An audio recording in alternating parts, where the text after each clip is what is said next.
મહાત્મા બુદ્ધ કાશીમાં પધાર્યા. સત્સંગ ચમત્કાર છે. કાશીમાં પધાર્યા એટલે એ સમયે ભક્તો શાસ્ત્રની અને ભગવાનની રીત અલૌકિક, માનવ બુદ્ધિથી કરી ન શકાય. ભગવાન બુદ્ધને ભગવાનને ભાગવતમાં અવતાર કયા છે. અને બીજી બાજુ એવું પણ કે બુદ્ધને વેદ વિરુદ્ધ પણ માનવામાં આવે, પણ એ અણસમજણમાંથી જોવા મળતું હોય. શું કામ? વાસુદેવ મહાત્મા મહારાજે સત્સંગી જીવનના બીજા પ્રકરણમાં એની સ્પષ્ટતા કરી છે. વાસુદેવ મહાત્માની અંદર પૃથ્વી ઉપર વેદના નામે, યજ્ઞના નામે હિંસાની પ્રવૃત્તિ કેવી રીતે થઈ એની આખી વાત વિસ્તારપૂર્વક કહી છે. પણ અણસમજણ અને ગેરસમજણથી લોકો એને જે આપતકાળનો ધર્મ હતો એને સુગમ કાળમાં પણ અપનાવી રાખ્યો. એટલે વેદના નામે ચારે બાજુ હિંસા ચાલતી હતી. મહાત્મા બુદ્ધ, ભગવાન બુદ્ધ ભૂમંડળ ઉપર આવ્યા એટલે એને કીધું કે કોઈનું જીવન છીનવીને પોતાનું પેટ પોષવાનો આપણને અધિકાર નથી. એટલે કોઈએ સામે દલીલ કરી કે ભાઈ અમારા શાસ્ત્ર શું ખોટા? ત્યારે બુદ્ધે એમ ન કીધું કે વેદ ખોટા, પણ એને એમ કીધું, બુદ્ધે એવું સ્પષ્ટ કીધું કે હું ચોક્કસપણે માનું છું કે શાસ્ત્ર ક્યારે કોઈનું જીવન છીનવાની વાત ન કરે, શાસ્ત્રો જીવન આપે. તો તમારો અર્થ એમ થયો ને કે અમારા વેદ ખોટા છે. આવી રીતે એ સમયે બુદ્ધે હિંસાનો યદ્યપી નિષેધ કર્યો, પણ વેદના નામે હિંસામાં પ્રવૃત્ત લોકોએ એને વેદ નો વિરોધ માન્યો.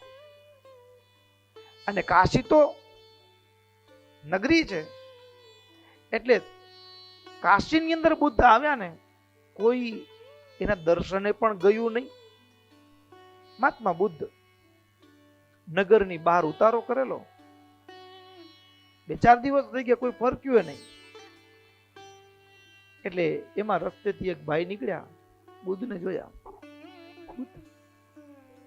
કોઈ નથી આવતું ને, એક ઉપાય બતાડો, ચમત્કાર બતાડો, આખું કાશી અહીંયા આવશે, ચમત્કાર બતાડો, આખું કાશી અહીંયા આવશે. આટલું કીધું એટલે બુદ્ધની સાથેના શિષ્ય આનંદ હતા. એને પણ વાત યોગ્ય લાગી. 4 દિવસ થઈ ગયા છે, જ્યાં સાક્ષાત ભગવાનનો અવતાર તથાગત જ્યાં મોજૂદ હોય અને તે ગામનું માણાય ફરકે નહીં. એટલે ચમત્કાર તો જ ચમત્કારને દુનિયા નમે છે, ચમત્કાર ત્યાં નમસ્કાર. એટલે બુદ્ધ ખડખડાટ હસ્યા. બેટા નાનો ચમત્કાર બતાડું કે મોટો બતાડું?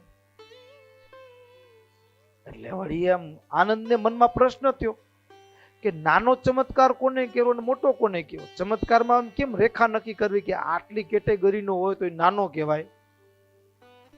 એટલે તરત જ શિષ્ય આનંદે પૂછી નાખ્યું કે ગુરુદેવ તથાગત, મને એમાં કઈ સમજણ ન પડી, નાનો ચમત્કાર અને મોટો ચમત્કાર. એટલે બુદ્ધે હસતા હસતા કીધું, જો પાણી ઉપર અધર ચાલ્યા જવું, જમીનમાંથી દટાઈને બહાર નીકળવું, દિવાલની આરપાર નીકળી જવું, આકાશમાં અધર ચાલ્યા જવું, આ બધા છે નાના નાના ચમત્કાર. આનાથી મોટા ચમત્કાર ક્યાં હોઈ શકે? ત્યારે બુદ્ધે કીધું, સામે બેસીને સત્સંગ કરવો એ મોટો ચમત્કાર છે.